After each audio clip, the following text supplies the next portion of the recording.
अऊज़ु बिल्लाहि मिनश शैतानिर रजीम बिस्मिल्लाहिर रहमानिर रहीम अल्लाहुम्मा सल्लि अला मुहम्मद व आलि मुहम्मद।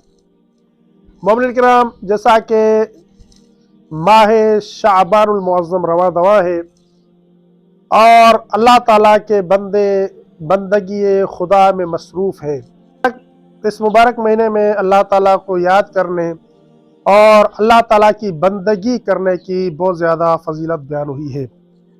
मोमिन को चाहिए कि इस मुबारक महीने माह शाबान में दिनों को रोज़ा रखें और रातों में मसरूफ़ इबादत रहें, क्योंकि इस महीने में रोज़ा रखने की बहुत ज़्यादा फजीलत बयान हुई है और रोज़ा रखने का बहुत ज़्यादा अजर व सवाब है। यहाँ तक कि जब हज़रत इमाम जाफ़र सादिक अलैहिस्सलातु वस्सलाम से माह रजबुल मुरज्जब के रोज़े के बारे में दरियाफ़्त किया गया तो इमाम सादिक आले मोहम्मद अलैहिस्सलातु वस्सलाम ने फरमाया कि तुम लोग शाबान के रोज़े से क्यों गाफिल हो। तो लोगों ने कहा कि मौला, शाबान के रोज़े की कितनी फजीलत है, कितना सवाब है, कितना अजर है।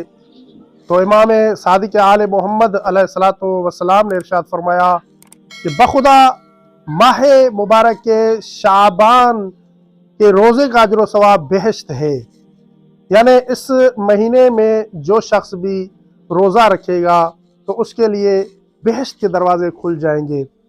तो इसलिए कोशिश करें कि ज़्यादा से ज़्यादा इबादत खुदा में अपने वक्त को सर्फ करें और ज़्यादा से ज़्यादा माह शाबानुल मुअज़्ज़म के रोज़े रखें कि इसका बड़ा अजर व सवाब है। और नीचे जो वो सब्सक्राइब का बटन है ना, उसको हिट करो, जल्दी से करो। सब्सक्राइब।